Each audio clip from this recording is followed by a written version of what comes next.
तो सीडी ये कह रहा है कि जो इस्लामाबाद के अंदर अमीर लोग हैं उनकी रिहाइश तो रिहाइश है, लेकिन स्टूडेंट्स की जो रिहाइश है वो रिहाइश नहीं है। ये आप मुझे बताएं, क्या स्टूडेंट्स जहाँ पे रह रहे हैं क्या वो रिहाइश नहीं है? क्या स्टूडेंट्स ने वहाँ कोई दुकान खोली हुई है? क्या वहाँ पे कोई परचून की दुकान है? वहाँ पे कोई यूटिलिटी स्टोर है जिससे चीजें सेल की जा रही हैं? ये बिल्कुल जो है ना इनका कानूनी तरीका नहीं, ये जो कर रहे हैं ये नॉन कंफर्मिंग, इसको डिक्लेयर करना ही नहीं चाहिए हॉस्टल्स को, क्योंकि ये रिहायशी पर्पज के लिए इस्तेमाल हो रहे हैं। मुख्तलिफ शहरों से आए हुए स्टूडेंट्स मुख्तलिफ हॉस्टल्स में हजारों नहीं बल्कि लाखों की तादाद में रिहायश पजीर हैं। अगर इसी तरह से सीडीए की एक्टिविटी चलती रही तो सिर्फ सैकड़ों नहीं लाखों की तादाद में जो है तलबा को ये चीज फेस करनी पड़ेगी और ये बहुत बड़ा मसला है। हम रोड पे तो नहीं रह सकते, हमने पढ़ना है, पढ़ाई तो जरूरी है। इस तरह से रोडों पे जलील करना कोई हुकूमत का कोई ये तरीक़ेकार नहीं है। जबरी तौर पे उनको वहाँ से बेदखल किया और घसीटा रोडों पे, तो हमारे जो बुनियादी हुकूक है उनको भी वायलेट किया। पाकिस्तान में सिर्फ एक ही राइट है जो हमें कानून हमें इजाजत देता है प्रोटेस्ट का, पुरअमन एहतजाज का, तो उसी को देखते हुए हम लोग आए कि हम इसी रास्ते के जरिए हम अपनी आवाज को काम बाला तक पहुँचा सकें। अस्सलाम वालेकुम जी, आप देख रहे हैं नियो, मैं हूं नोमान मकसूद। इस्लामाबाद प्रेस क्लब के सामने तलबा और तालिबात का बहुत बड़ा रश था, जहां पर हमने देखा कि ये तलबा एहतजाज कर रहे थे और इनका ये कहना है कि इस्लामाबाद से इन तलबा को जिन हॉस्टल्स में ये रह रहे हैं वहाँ से बेदखल किया जा रहा है। तो इस मामले के ऊपर बात करने के लिए हमने कुछ स्टूडेंट्स के साथ बातचीत के लिए हमने इनसे रब्ता किया और इनसे जानना चाहेंगे कि क्या वजह है कि तलबा किन किन शहरों से आए हुए हैं और इस्लामाबाद में क्यों इनके साथ ऐसा हो रहा है। क्या नाम है आपका? जी सर, बासित मलिक मेरा नाम है। बासित, आप कहाँ से हैं? मेरा मुजफ्फरगढ़ से था। और पढ़ते कहाँ से? मैं नमल यूनिवर्सिटी का स्टूडेंट। अच्छा, नमल में आप पढ़ते हैं। और कितने अरसे से आप इस्लामाबाद में रह रहे हैं? जी, मैं पिछले 3 साल से इस्लामाबाद में रिहाइश पजीर हूँ, एक हॉस्टल में I8 में, जो कि पिछले दिनों I8 में CDA ने हमारा हॉस्टल सील किया और ना सिर्फ सील किया बल्कि मुझे और मेरे साथ जितने और भी साथी थे उनके बड़े जबरी तौर पे उनको वहाँ से बेदखल किया और घसीटा रोडों पे, तो हमारे जो बुनियादी हुकूक है उनको भी वायलेट किया। और ना सिर्फ हमारा हॉस्टल, अब इस्लामाबाद के अंदर जितने भी प्राइवेट हॉस्टल्स हैं CDA की जानिब से उनको बंद करने की जो कोशिशें हैं वो चल रही हैं और डिफरेंट हॉस्टल्स को वो नोटिस भी दे चुके हैं और वो ये चाह रहे हैं कि तमाम प्राइवेट जितने भी हॉस्टल्स हैं उनको नॉन कन्फर्मिंग डिक्लेयर करके उनको जो है वो बंद कर दिया जाए। लेकिन बासित जी देखिए, ये तो कानूनी तरीके से जो है ना वो CDA ने पहले भी नोटिस किए थे, तो अब इसमें मैं देख रहा हूँ कि तालिबात भी बहुत बड़ी तादाद में यहाँ पर थी आपके प्रोटेस्ट के अंदर, तो आप लोगों को पहले बताया नहीं गया हॉस्टल्स की तरफ से कि ये होने जा रहा है? जी, सबसे पहले सर जो आपने लफ्ज इस्तेमाल किया कि ये कानून के तहत हो रहा है और ये जो हम रह रहे हैं ये गैर कानूनी है, बिल्कुल ऐसा ही है।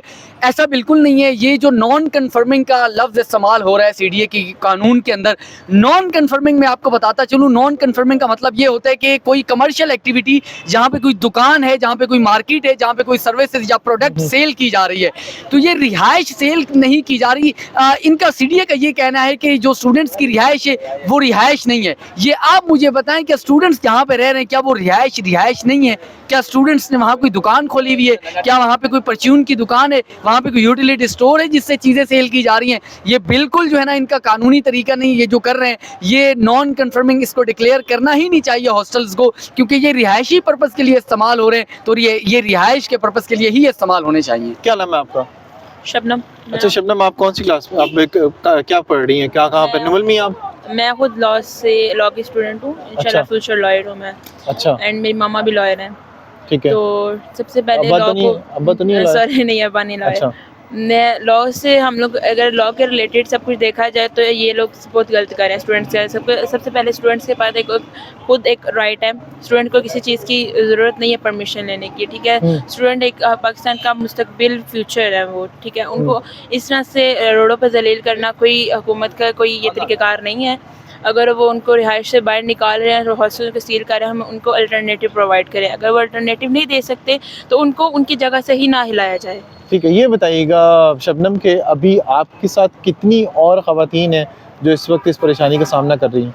मेरे साथ ना हिसाब लगाया जो हिसाब से तो वो आउट ऑफ ही हैं, क्योंकि कम से कम हज़ारों की तादाद में तो सर, इस वक्त अगर मैं आपको छोटा सा फिगर बताऊं तो इस्लामाबाद के अंदर 38 से ज्यादा प्राइवेट और पब्लिक यूनिवर्सिटीज मौजूद हैं, जिसके अंदर मुख्तलिफ शहरों से आए हुए स्टूडेंट्स मुख्तलिफ हॉस्टल्स में हजारों नहीं बल्कि लाखों की तादाद में रिहाइश पजीर हैं। अगर इसी तरह से CDA की एक्टिविटी चलती रही तो सिर्फ सैकड़ों नहीं लाखों की तादाद में जो है तलबा को ये चीज फेस करनी पड़ेगी और ये बहुत बड़ा मसला है। है। ये लोगों को लग रहा है कि ये छोटा मसला है, लेकिन ये बहुत बड़ा मसला है। लाखों की तादाद में तलबा जो है इफेक्ट हो रहे हैं। यूनिवर्सिटी के पास नहीं है हॉस्टल्स? जी, अगर मैं आपको कुछ यूनिवर्सिटीज़ के नाम लूँ, जिसमें Bahria university, air university, national defence university, Namal university, Islamic university. अब नमल के पास भी हॉस्टल, इंटरनल हॉस्टल मौजूद है, इस्लामिक के पास भी है, लेकिन इन दो यूनिवर्सिटीज़ के पास भी इंटरनल हॉस्टल में इतनी कैपेसिटी नहीं है कि इनके जितने भी स्टूडेंट्स जो मुख्तलिफ शहरों से आए हुए हैं वो उनको रिहाइश अंदर इंटरनल हॉस्टल में दे सकें।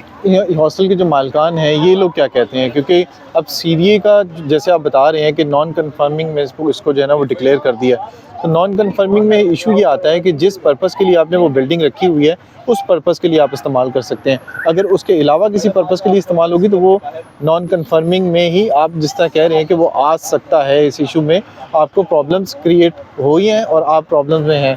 तो कितना अरसा पहले आपको बताया था किसी मालिक ने, जो हॉस्टल का मालिक है उसने बताया था कि ये प्रॉब्लम हम लोग फेस कर रहे हैं, तो उसका ऑल्टरनेटिव बताया था? नहीं, यहाँ तो हमारे साथ हम स्टूडेंट्स के साथ ये भी ज्यादती हुई कि जितने भी स्टूडेंट्स हॉस्टल मालकान को नोटिस आए, उन्होंने हमारी नॉलेज में वो अपने नोटिस नहीं दिखाए कि ये चीज़ें ये हो रही हैं। लेकिन जहाँ पे आप नॉन कन्फर्मिंग के लफ्ज़, फिर मैं आप लोगों की इन्फॉर्मेशन में एक बार और आपकी ऑडियंस के इन्फॉर्मेशन में लाना चाहूँगा, कमर्शलाइज कर दिया ना वो कमर्शलाइज उन्होंने कर दिया। लेकिन रिहायशी पर्पस सीडी ये कह रहे हैं कि जो इस्लामाबाद के अंदर अमीर लोग हैं उनकी रिहाइश तो रिहाइश है, जो एलीट है उनकी रिहाइश तो रिहाइश है, लेकिन स्टूडेंट्स की जो रिहाइश है वो रिहाइश नहीं है।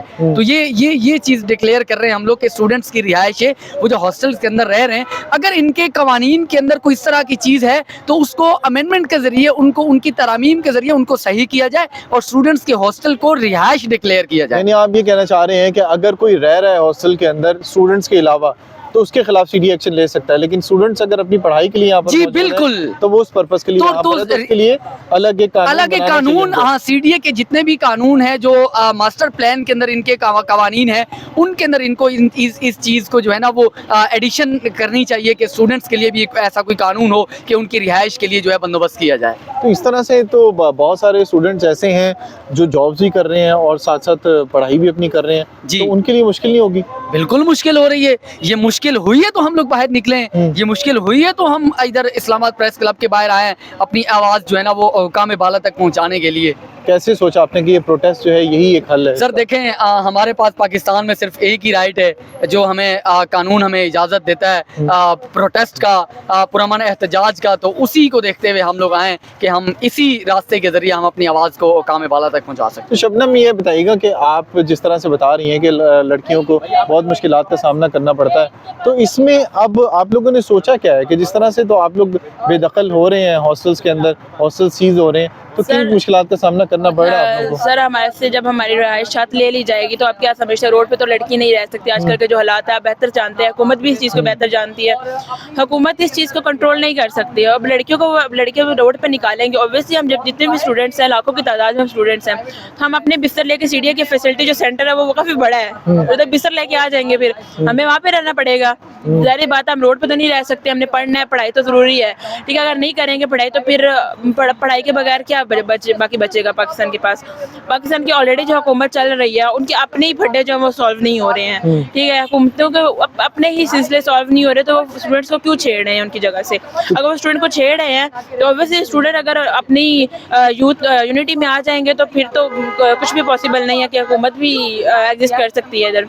तो आज जो आपका पहला दिन था प्रोटेस्ट का, तो अब आइंदा क्या सोचा आप लोगों ने कि आइंदा अगर हमारे उनकी डिमांड अगर नहीं पूरी की जाएगी तो ऑब्वियसली हम सारे फिर इकट्ठे होके आएंगे, फिर बड़ा प्रोटेस्ट किया जाएगा और फिर बड़े प्रोटेस्ट में ऑब्वियसली कुछ नुकसान भी हो सकता है। तो ये तो हुकूमत को देखना चाहिए कि स्टूडेंट्स के पास राइट है, उनको जरूरत नहीं है किसी राइट की, किसी एनओसी की, किसी चीज़ की जरूरत नहीं है, तो वो फिर अब उनको खुद देखना चाहिए कि हमें वो हमारी डिमांड्स पूरी कर दें, हमसे हमारे हॉस्टल्स ना लें। करंटली आपको किन मुश्किलात का सामना करना पड़ रहा है? करंटली हमारे अभी पेपर्स हैं, तो पेपर्स में आपको जितनी हमें फेथ अपने स्कूल की ज़रूरत होती है वो तो फिर अभी अगर डिस्टर्बेंस हमारे लिए क्रिएट की गई है तो हमारे तो पेपर्स भी अच्छे नहीं होंगे। अब हमारे फिर माँ बाप का पैसा ज़ाया हो जाएगा, पैसा ज़ाया होगा तो हुकूमत फिर वो बात आ जाएगी कि फिर स्टूडेंट्स फ्यूचर उनका मुस्तकबिल है वो भी ख़राब। जिस तरह से शबनम और बासित ने बताया कि इस वक्त हज़ारों की तादाद में स्टूडेंट्स हैं, 38 से ज़ायद इनका कहना है कि इस्लामाबाद के अंदर यूनिवर्सिटीज़ जिनके स्टूडेंट्स मुख्तलिफ जगहों के ऊपर हॉस्टल्स में रह रहे थे और उनको एक सिक्योरिटी का माहौल मिल रहा था, अपनी तालीम साथ साथ जारी रखे हुए थे और अपनी रहाइश का सिलसिला जो है वो भी जारी रखे हुए थे। तो इस मुश्किल की वजह से अब इन्हें बहुत ज़्यादा सफ़र करना पड़ा, इम्तहानात सर के ऊपर हैं, लेकिन ये हॉस्टल्स की जो इस वक्त प्रॉब्लम्स चल रही हैं, हुकाम की जानिब से जो एक्शन लिया जा रहा है उसकी वजह से इन्हें पढ़ाई जो है उसमें भी काफ़ी हर्ज इनका हो रहा है। तो इस सिलसिले में इनका ये कहना है कि हुकूमत जितना जल्द से जल्द हो सके इस मामले को हल करे। वीडियो कैसी लगी इससे मुताल्लिक आपने ज़रूर बताना। अगली वीडियो तक दीजिए इजाज़त। अल्लाह हाफ़िज़।